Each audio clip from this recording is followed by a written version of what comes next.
2026년 2월 1일 주일입니다. 교회 밖에 계신 성도님들을 위한 있는 그 자리 주일 말씀 예배 함께 드리시겠습니다. 먼저 기도하겠습니다. 하나님 고맙고 감사합니다. 1월 한 달을 잘 보내게 도와주시고 또 새로운 달을 맞이하게 하신 것 감사합니다. 오늘도 아버지 하나님 있는 자리에서 우리가 예배를 드리기 원합니다. 하나님, 우리의 삶이 어쩌다 보니 공동체 예배를 드릴 수 없는 지경에 이르렀지만 그럼에도 불구하고 하나님을 놓치지 않고 생활의 자리, 삶의 자리에서 하나님을 예배하고자 하오니 우리의 예배를 받아 주시옵소서. 감사드리며 우리 주 예수 그리스도의 이름으로 기도드립니다. 아멘. 오늘 함께 나누실 말씀은 마가복음 3장 13절에서 19절까지의 말씀입니다. 선택, 부르심, 그 목적은 이란 제목으로 여러분과 함께 말씀 나누기 원합니다. 오늘 말씀은 예수님께서 12명의 제자들을 세우시는 이야기입니다. 예수님께서 제자들을 세우신 그 배경을 먼저 1절에서 12절이 말씀하고 있습니다. 그 배경은 고통받는 많은 사람들이 예수님께 밀려들었기 때문입니다. 예수님께서 행하시는 일들에 대한 소문을 듣고 온갖 병으로 고생하는 사람들이 예수님을 만지기 위해 몰려듭니다. 예수님께서 몸을 가누기가 힘들어 피해야 할 정도로 많은 사람들이 몰려들었다고 성경은 말씀합니다. 이로 인해 예수님께서 제자들을 세우십니다. 예수님께서 제자들을 세우신다는 것은 누구를 위한 결정일까요? 고통받는 사람들을 위한 결정입니다. 또한 이것이 의미하는 것은 예수님은 자신이 가지고 계신 능력, 자신이 하시는 하나님의 일을 통해 스타가 되거나 권력을 쥐는 것과 같은 상승 욕구에 대한 관심이 없으신 분임을 의미합니다. 사사로운 개인의 욕심을 따라 제자들을 세우신 것이 아님을 의미합니다. 예수님의 관심은 오직 고통받는 사람들을 회복시키시고 그들이 정상적인 삶을 살게 하는 것, 그것만이 오직 예수님의 관심이었음을 의미합니다. 그래서 예수님은 제자들을 세우시는데 어떤 사람들을 어떻게 제자들로 세우실까요? 13절의 말씀입니다. 또 산에 오르사 자기가 원하는 자들을 부르시니 나아온지라. 예수님께서 제자들을 부르시고 세우시는 장소가 산이라고 말씀합니다. 예수님께서 제자들을 산에서 부르시고 세우시는 것은 그냥 우연이 아닙니다. 그냥 계신 곳이 산이기 때문에 산에서 제자들을 세우시는 것이 아닙니다. 구약 성경을 보면 산이라고 하는 곳은 하나님께서 당신의 뜻을 말씀하시는 장소이고 약속하시는 장소이고 하나님의 사람을 세우시는 장소가 바로 산이었습니다. 그래서 구약 성경에는 모세의 시내산이 있습니다. 엘리야의 갈멜산과 호렙산이 있습니다. 다윗 왕조의 시온산이 등장합니다. 그러므로 예수님께서 산에서 제자들을 부르시고 세우신다는 것은 사람의 일이 아니라 하나님의 일이며 거룩한 장소에서의 부르심을 의미한다고 할 수 있습니다. 오늘날 이 산과 같은 부르심의 장소가 교회 공동체입니다. 하나님께서 우리를 교회로 부르셨다는 것은 단순한 물리적 시공간을 의미하는 것이 아닙니다. 하나님의 거룩한 장소로 우리를 특별히 부르셨다는 것을 의미합니다. 누구나 올 수 있지만 또한 아무나 올 수 없는 곳이 교회임을 의미합니다. 산에 오르신 예수님께서 제자들을 부르시는데 그 기준이 무엇입니까? 13절의 말씀을 보면 자기가 원하는 자들이라고 말씀합니다. 예수님이 원하는 자들을 부르셨다고 말씀합니다. 그냥 아무나 제자로 세우신 것이 아닙니다. 예수님께서 보시기에 예수님과 함께 하나님의 일을 함께 할 수 있는 능력을 가진 사람들을 제자들로 부르셨음을 의미합니다. 부르심받은 제자들에게 어떤 능력, 어떤 가능성을 보신 것일까요? 16절에서 19절까지의 말씀을 보면 12명의 제자들 이름이 등장하지만 그들 중에 탁월한 배경이나 조건이나 특기를 가진 사람들이 눈에 띄지 않습니다. 좋은 학벌을 가졌다거나 탁월한 개인적인 기술이 있다거나 배경을 가진 사람들이 없습니다. 그런데 예수님은 그들에 대해 예수님이 원하는 자들이었다고 말씀합니다. 그 기준은 무엇일까요? 출애굽기 18장으로 한번 넘어가 보겠습니다. 출애굽기 18장에는 백성들 사이에서 정신없이 일하는 모세가 등장합니다. 아침부터 늦은 저녁까지 몰려드는 백성들 사이에서 재판을 하느라 정신이 없습니다. 그 모습을 본 장인이 모세에게 충고합니다. 출애굽기 18장 21절의 말씀입니다. 너는 또 온 백성 가운데서 능력 있는 사람들, 곧 하나님을 두려워하며 진실하며 불의한 이익을 미워하는 자를 살펴서 백성 위에 세워 천부장과 백부장과 50부장과 10부장을 삼아. 모세에게 함께 일할 수 있는 천부장, 백부장, 50부장, 10부장을 세우라고 충고합니다. 어떤 사람들을 세우라고 합니까? 능력 있는 사람들, 어떤 능력입니까? 하나님을 두려워하며 진실하며 불의한 이익을 미워하는 자들이라고 말씀합니다. 하나님의 일을 함께 할 수 있는 사람들의 기준을 말씀합니다. 돈 있고 학벌 있고 말 잘하고 세상적인 배경 좋은 사람이 아니라 하나님을 두려워하는 사람, 하나님을 향한 믿음이 있는 사람이어야 한다고 말씀합니다. 진실한 사람, 거짓이 없는 사람이어야 한다고 말씀합니다. 불의한 이익을 미워하는 사람이란 잘못된 욕망과 욕심에 사로잡히지 않는 사람을 말합니다. 하나님을 믿고 두려워하며 거짓이 없는 진실함이 있으며 잘못된 욕망과 욕심을 절제할 수 있는 사람이 모세와 함께 일할 수 있는 사람이라고 말씀하고 있는 것입니다. 하나님께서 모세의 장인을 통해서 모세와 함께 일할 수 있는 하나님의 사람의 조건을 말씀한 것입니다. 예수님께서 원하셔서 부르신 제자들도 마찬가지라고 생각합니다. 제자의 조건, 하나님을 믿고 두려워할 줄 아는 사람, 거짓이 없고 진실함으로 예수님과 함께 일할 수 있는 사람, 잘못된 욕망과 욕심을 절제할 수 있는 사람, 그 가능성을 가진 사람들을 예수님께서 함께 일할 제자로 부르신 것입니다. 어디에서 부르셨습니까? 산 위에서 부르셨습니다. 특별한 장소에서 부르셨습니다. 하나님은 저와 여러분을 교회에서 하나님의 일을 함께 하자고 예수 그리스도의 이름으로 부르셨습니다. 하나님을 두려워할 줄 알고 순종하고자 하는 그 믿음을 보시고 저와 여러분 또한 부르셨습니다. 하나님 앞에서 거짓 없이 진실되게 살아가고자 하는 그 마음을 보시고 저와 여러분을 부르셨습니다. 예수님 때문에 잘못된 욕망과 욕심을 절제할 수 있는 그 삶의 태도를 보시고 그 가능성을 보시고 저와 여러분을 예수님의 제자로 부르셨습니다. 그러므로 교회로 부르심을 받았다는 것은 단순한 부르심이 아닙니다. 하나님께서 택하신 장소에서 하나님의 거룩한 동역자로 선택하신 것을 의미합니다. 여러분 중에는 이 사실을 부정하고 싶은 분들이 있을지도 모르겠습니다. 그 부정하고 싶은 이유를 찾고 싶은 분들이 계실지도 모르겠습니다. 그런데 하나님을 경외하는 믿음을 부정하시겠습니까?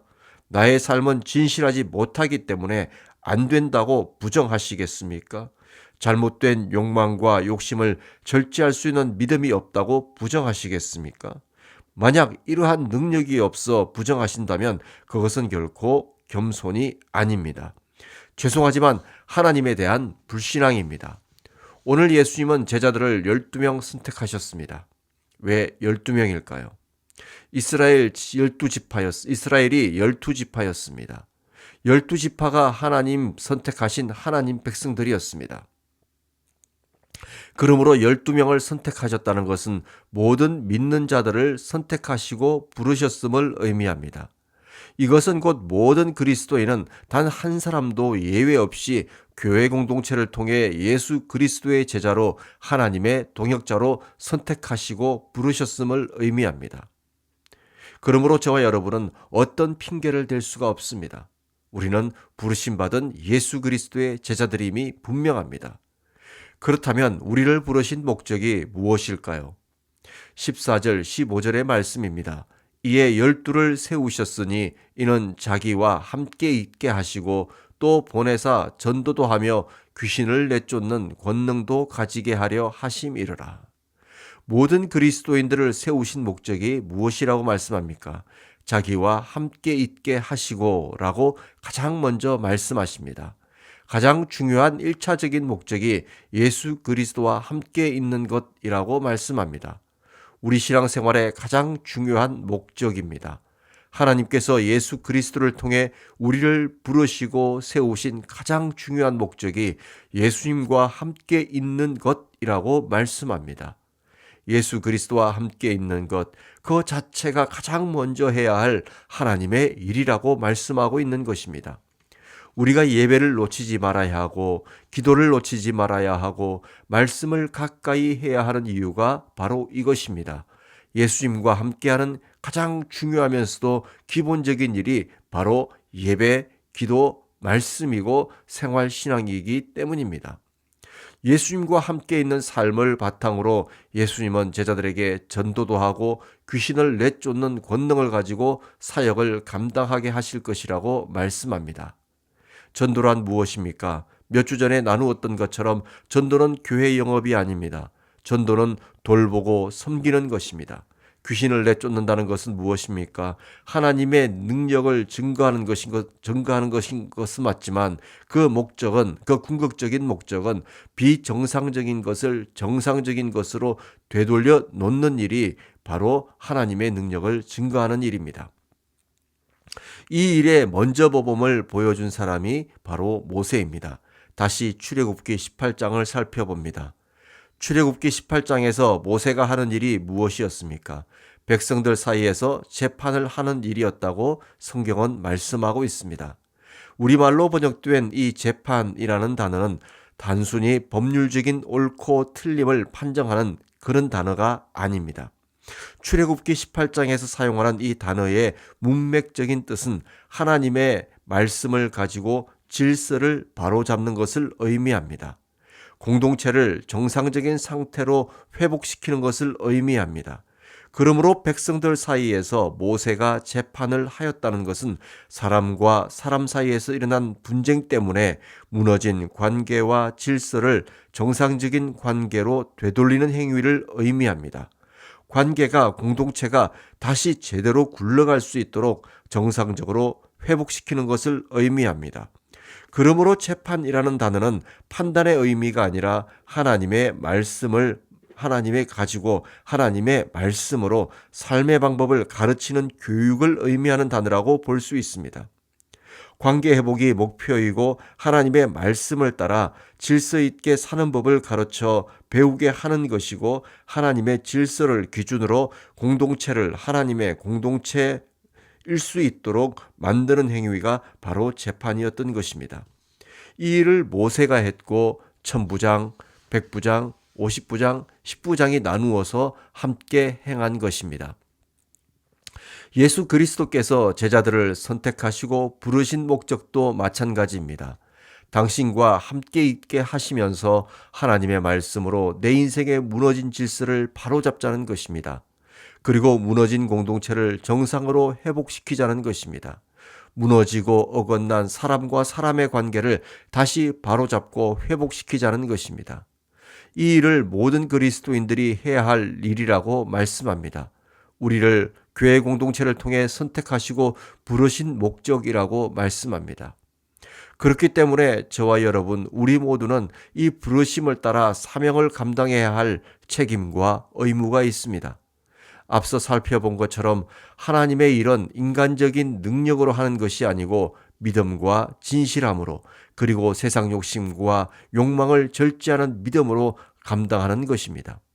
하나님이 원하시는 일을 위해 나 자신을 하나님의 통로로 내어드리고 하나님의 손과 발이 되는 것입니다. 그래서 사도 바울은 하나님의 일은 성령을 따라 순종하는 것이라고 말씀합니다. 고린도전서 12장 6절에서 11절의 말씀입니다. 또 사역은 여러 가지나 모든 것을 모든 사람 가운데서 이루시는 하나님은 같으니 각 사람에게 성령을 나타내심은 유익하게 하려 하심이라. 어떤 사람에게는 성령으로 말미암아 지혜의 말씀을, 어떤 사람에게는 같은 성령을 따라 지식의 말씀을, 다른 사람에게는 같은 성령으로 믿음을, 어떤 사람에게는 한 성령으로 병 고치는 언사를, 어떤 사람에게는 능력 행함을, 어떤 사람에게는 애언함을, 어떤 사람에게는 영들 분별함을, 다른 사람에게는 각종 방언 말함을, 어떤 사람에게는 방언들 통역함을 주시나니 이 모든 일은 같은 한 성령이 행하사 그의 뜻대로 각 사람에게 나누어 주시는 것이니라.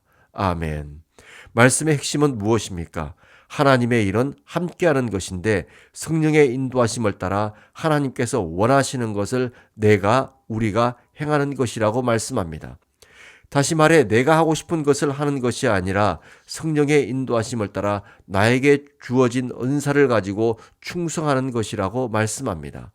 그 목적은 나를 자랑하고 내 능력을 증명하는 것이 아니라 하나님 말씀을 따라 무너진 질서와 공동체를 회복하는 것입니다. 사랑하는 성도 여러분, 저와 여러분은 씨앗교회라는 거룩한 공동체를 통해 하나님의 부르심을 받은 예수 그리스도의 제자들입니다. 다시 말해 예수님이 원하셔서 저와 여러분을 당신의 제자로 선택하시고 불러주셨습니다. 우리가 탁월한 능력이 있어서가 아닙니다. 예수 그리스도를 바라보는 믿음 때문에 우리를 불러주셨습니다. 하나님은 말씀합니다. 예수님과 함께 하는 삶을 살자고, 그리고 영혼을 돌보고 섬기는 일, 무너진 관계와 질서를 회복하는 일, 무너진 공동체를 정상적인 위치로 회복시키는 일을 함께 하자고 말씀합니다. 말씀 따라 성령 따라 하나님과 함께하는 그 모험의 여정, 신앙의 여정, 생활의 여정을 떠나보자고 말씀합니다. 이러한 떠남이 있는, 이러한 보내심 따라 살아가는, 순종하는 저와 여러분의 삶이 되기를 소원합니다. 선택, 부르심, 그 목적이 무엇인지를 신앙 안에서 다시 한번 곰곰이 생각해보는 저와 여러분이기를 소원합니다. 함께 기도하겠습니다. 하나님, 고맙고 감사합니다. 오늘도 우리에게 말씀을 통해 우리를 선택하시고 부르신 이유, 그 목적이 무엇인지를 다시 한번 묵상하게 하심을 감사합니다. 하나님, 우리를 불러주신 그 부르심에 합당한 삶을 살아갈 수 있도록 우리를 인도하시고 불러주십시오. 우리를 도와주십시오. 감사드리며 우리 주 예수 그리스도의 이름으로 기도드립니다. 아멘. 있는 그 자리 주일 말씀 예배였습니다. 또 한 주간도 말씀 안에서 하나님 안에서 승리하는 저와 여러분이 되기를 간절히 소원합니다. 다음 주에 뵙겠습니다. 감사합니다.